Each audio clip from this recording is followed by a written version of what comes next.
You are listening to Productivity Straight Talk with your host, Amber De La Garza. Amber is a sought-after productivity coach, trainer, speaker, and writer who gives entrepreneurs the straight talk on personal productivity. No BS, fluff, or overused jargon. Just actionable strategies to get results and succeed in business. And here is your host, Amber De La Garza, the Productivity Specialist. Welcome, and thank you for listening to Productivity Straight Talk. Today is episode 133, another Ask Amber episode. Ask Amber, how do I get my employee to stop interrupting me? If you're a business owner or entrepreneur who wants actionable solutions to maximize profits, reduce stress, and make time for what matters most, you're in the right place, and I'm so glad you've joined me. We're going to be diving into the topic of managing employee interruptions effectively so that you can stop getting hammered with questions throughout your day and truly reclaim your time for the activities you should be focusing on. This episode is being brought to you by my Time Management Made Simple program.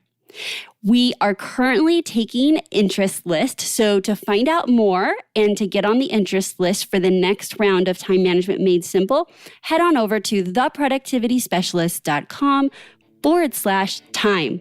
And now let's get to the straight talk. Okay, so this question is coming to you, or rather coming to me, from one of my students that is in my Time Management Made Simple program. And in that program, we had talked about setting yourself up with success. One of the elements is a morning professional routine. And what he explained was that his assistant is not letting him have the time or space to actually have his own morning routine. So what that means is she gets in earlier than he does because he has a longer commute.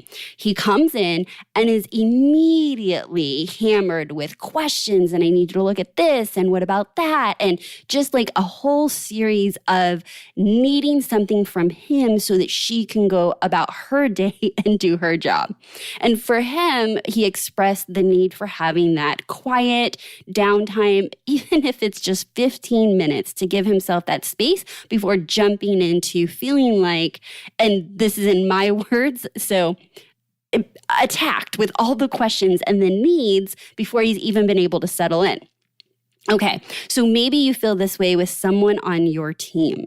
And I want to share with you my response to him because I think we can all learn from it. I think this is a pretty common challenge, as I have dealt with this several times with various clients over the years.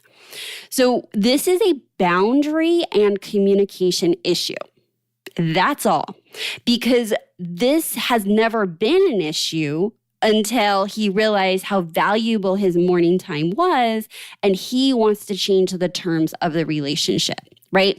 Like, I'm going to assume that this assistant is solely trying to get answers and get clarity on some things so that she can move about her day to really support him. And this has probably been the norm for some time. And then he comes in and he has a different perspective on how he wants to invest that first 15 to 30 minutes of his day. And so he explained like, hey, can you hold your questions? But the boundary wasn't being respected. So here is what I recommended to him. First of all, it's you redefining it. So you may feel awkward to keep the boundary because it's new. And she may feel habitually, meaning it's just a habit, to, when she sees you, to download anything that she has for you, right? Okay. So I asked him to schedule a short 15-minute meeting every single day, either at 9:15 or 9:30. Let's just say he starts at 9. These are all examples. So either 30 minutes or 15 minutes after he walks in the door, and tells her that this time is for her to download anything that she needs, get any information she needs so that she can go about her day, but please hold all questions for that time. Well, that does work in theory, but as he tried practicing it, even if just for a few days, it wasn't working out really well. And so he circled back and said, hey, it's still not working. She's still asking me a lot of questions. And so here's the second layer of that advice. The advice initially that I gave is not wrong, and it's not that it doesn't work. It's going to take some time to redefine and rebuild those habits and behaviors. I want you to think about the last time you decided to add something to your routine or maybe take something out of your routine, which is behavior change. And my guess is you didn't just make that decision one day and then never look back again. While some of us can do that on some situations, most likely you wavered and went kind of back and forth until one day the behavior stuck. And that's the truth for when we are asking for a behavior change with somebody on our team as well.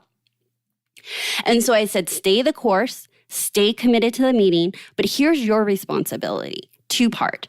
Do not cancel on her. Always show up and be consistent with giving her the time. Because if you put yourself in her situation or any of our team's situation, is that sometimes they feel like they don't know when they're going to get time with you. And so they're going to take any time they can get from you when they can get it so that they don't feel like they're stuck or backlogged or bottlenecked to move forward in their day. And it's all an attempt to really just serve you in the business, right? And so part of this is that they need to trust the system and know that you're going to be showing up for them in a very consistent way and that all their questions will get answered. 2 parts is help the training process. Okay, so this is the second part. So in that first 15 or 30 minutes, whatever he decided that he needs for him, when the questions come in, not if, but when they come in, I want him to ask, is this urgent or can it wait for our meeting? And then when the next one comes in, is it urgent or can it wait for our meeting? Just keep saying that, and I guarantee you'll retrain and keep reinforcing the new expectation. And it may feel a little annoying, or maybe it doesn't, but stay the course and stay consistent. This is going to sound horrible, but leave it to me to put my foot in my mouth. It's kind of like training a dog. If you are not consistent and you're giving mixed messages, how can you expect your puppy dog to know what's going on and to follow your commands when you give them? And so this takes you as the leader to stay firm in your decision, stay firm in your commitment, and be consistent with the messaging. Okay. And so what happens is if you waver and answer a question during that time, then now they're getting mixed messages and they're going to try again. All right. So I think we're to three things. So then that led to another thing. This is literally how my brain works, is I'm always looking at how can you dig deeper? How can you come at it from a different perspective? What is the real problem that's being solved? And so while that was his initial question of how do I get quiet time, I went even further and surprise, surprise, there was something else that could be improved upon. And that is the fact that while I do believe that if you have a right-hand person, it's not irrational to have a quick 10 to 15 minute meeting with them, a recap meeting at the end of the day, or a jumpstart meeting at the beginning of the day to communicate things that are happening and needs. So that means they download, you upload to them, and they're uploading to you information. And if this is a very succinct meeting, it could be very, very productive in the fact that there's continual and consistent communication. But what I was asking him was, can we question how many questions are coming? Okay. And so if questions are coming into him, my assumption is that he's being asked either for his opinion or to solve a problem in the business. And the best thing that we can do as a business owner or leader in our business is to build up the people around us and give them the confidence and tools that they need so that they can lead themselves more often. Because when we surround ourselves with self-leaders, we're not solely responsible for leading all the things and making all the decisions. Because decision-making can be very, very tiring and sometimes overwhelming. And when you're starting your day that way, it's not exactly ideal. And so what I asked him was, could you use this as a coaching opportunity? And so if you currently, this is you, the listener, if you currently have the habit of just responding to the questions, like question, answer, because it's second nature to you to spit off the answer because, well, geez, it's your vision, it's your business, you've been in the business the longest, and chances are you do have the answer. When we do that, we're literally crippling the growth of the people around us from making the decisions or empowering them to make more decisions because now they're dependent on you making many, if not all, the decisions in the business. And so one of my favorite phrases that I like to share is ask them, what do you think? What solutions are you presenting? And so if your assistant's coming to you with a challenge, you want to train them to come to the table with a recommendation, maybe 2 recommendations. And they can download you on, we can do this, but this will happen, or we can do that, and I think this will happen. And I recommend A. Now you as the business owner can hear how they are processing their decision making so that you have confidence in it. You get to veto it. So meaning you get to say, which is such an easy path of least resistance to agree with a strategy that's presented in front of you. Or you get to veto it. And if your assistant said, or someone on your team said, I choose A, and you think it should be B, or maybe it's C that was not even thought of, now it's a coaching opportunity because you got to hear where they came from, what information they were processing, and what their thinking process was to come up with the proposed solution. So now when you say, well, actually, I think it can be C, I want you to tell them why. Why are you choosing C? Why does that make sense? Is there more information they were not aware of when they made the decision? This is all in an attempt to coach them up so that when that situation or a similar situation comes up in the future, they know better so they can make a better decision.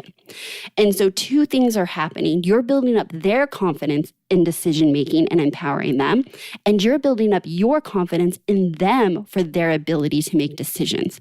And when you circle yourself with people like that, talk about making your business a lot easier. All right, so we started with one question. We dug deeper. I believe that there was some more behind it. I dug into it. And I think that we hit a home run in really uncovering some ways in which he can utilize his assistant to the best ability to support him and his goals. And I'm sharing it with you because my guess is you are experiencing something similar as well. If not now, you have or you will as you're growing your team. I have loved having you listen to Productivity Straight Talk, and I hope this episode was truly, truly valuable for you. But I need to be straight with you. No change, no change. Without taking action, nothing will change for you or your business. So take some action today. If you're ready to go deeper and get even bigger and better results and want to find out how to work with me one-on-one, I would love to talk to you about my one-on-one peak performance coaching program. To find out more about the coaching program and to schedule a discovery call, head on over to theproductivityspecialist.com/coaching. And before we close out, I'm going to ask you to do 2 things. Make sure that you are subscribed to the podcast so you don't miss another episode. And if you find it valuable, don't save it for yourself. Share it with a fellow business friend. So that's my straight talk for you today. Until next time, have a productive week.